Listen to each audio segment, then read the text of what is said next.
इमाम हैदर जैदी हमारे साथ जुड़े हुए हैं। जैदी साहब, सवाल ये है कि अब ईरान इस जंग को कितना और कहां तक ले जाएगा? क्या वाकई में ईरान की तबाही तक ईरान की रजीम इस जंग को आगे बढ़ाना चाहती है?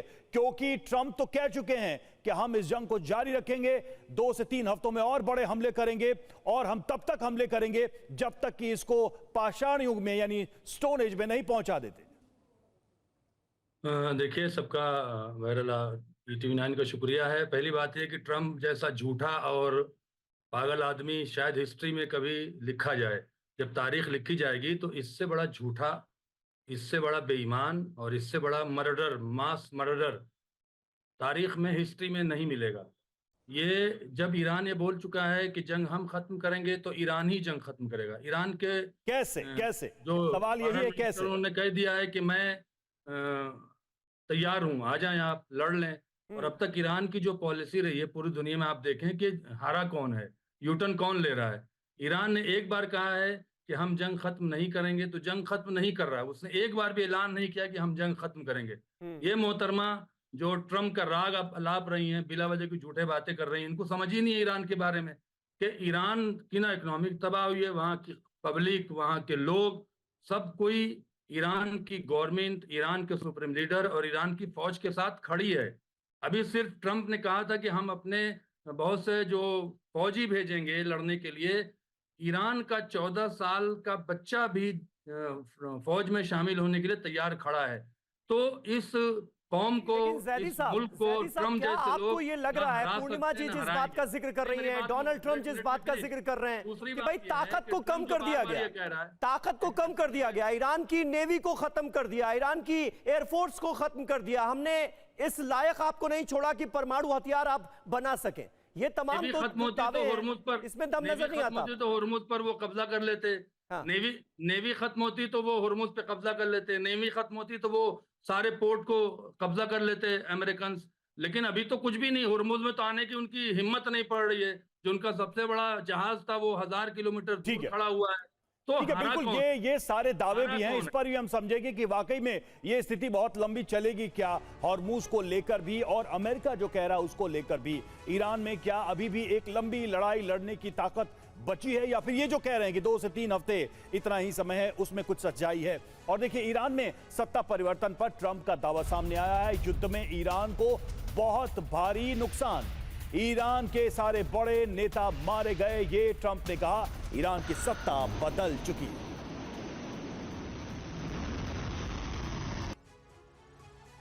और देखिए, ईरान में सत्ता परिवर्तन, ट्रंप के दावे में कितना दम है। 4 दावे सामने आए हैं। पहला ये कि ईरान में सत्ता परिवर्तन हमारा लक्ष्य नहीं था। दूसरा, ईरान के सारे बड़े नेता मारे जा चुके हैं। तीसरा, बड़े नेताओं की मौत की वजह से सत्ता परिवर्तन। और चौथा, नए नेता कम कट्टरपंथी और ज्यादा समझदार हैं। ईरान क्या कह रहा है ये भी देखिए। ट्रंप का सत्ता परिवर्तन का दावा गलत है और ईरान में अभी भी इस्लामिक शासन है। नई लीडरशिप पुरानी व्यवस्था का हिस्सा है। तो एक तरीके से आप देखिए, ये दावे तो हैं, लेकिन ये बहुत दिलचस्प दावा है कि जो नए लीडर हैं वो कम कट्टर है। मनीष, थोड़ा सा इससे इन दावों में एक जो सवाल है वो इसी बात को लेकर है कि चलिए, पुराने के बारे में आपका जो भी ख्याल था, नए के बारे में तो ख्याल बिल्कुल गलत है। मुस्तफा को कौन नहीं जानता, उनके काम करने के तरीके को कौन नहीं जानता, और जब से वो पावर में आए हैं तब से उनके बयान और IRGC का जो रेसिस्टेंस है वो भी देखकर लगता है कि ट्रंप को शायद अनुमान नहीं है या फिर खुद को बहला रहे हैं।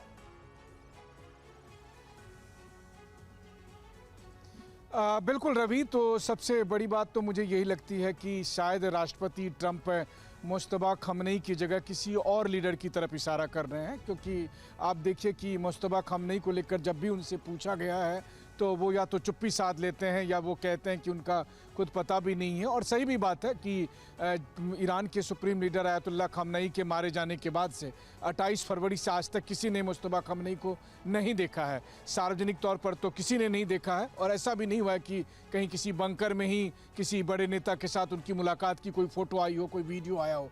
तो उनके हालात को लेकर अभी कुछ कहना मुश्किल है। और दूसरी बात है कि लगातार प्रेसिडेंट ट्रंप जो है ये जताते भी रहे कि वो कुछ नए लोगों से बात कर रहे हैं। तो हो सकता है कि वो कि उनका इशारा किसी और की तरफ है। लेकिन फिर वही बात है कि प्रेसिडेंट ट्रंप शायद पोकर खेल रहे हैं, जिसमें वो बहुत ज़्यादा ब्लफ दे रहे हैं। वो किसके बारे में कहना चाहते हैं, वो कन्फ्यूजन क्रिएट करना चाहते हैं। एक बार उन्होंने संकेत दिया था कि ईरान के जो संसद के स्पीकर हैं गालिबाफ साहब, उनसे वो बात कर रहे हैं, कभी वो किसी और का नाम लेते हैं।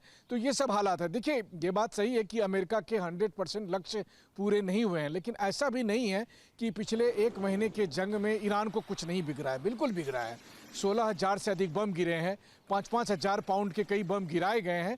ईरान की क्या हालत है ये ईरान में लोगों को पता है। हाँ, ये अलग बात है कि आप इजराइल से और अरब मुल्कों से खबरें आ जा रही है कि ये हुआ। ईरान से वैसी खबरें नहीं आ रही और लग रहा है कि सब कुछ ठीक है। बिल्कुल नहीं ठीक है। ईरान की न केवल सुप्रीम लीडर बल्कि ईरान की लीडरशिप के बड़े लगभग काफ़ी लोग मारे गए।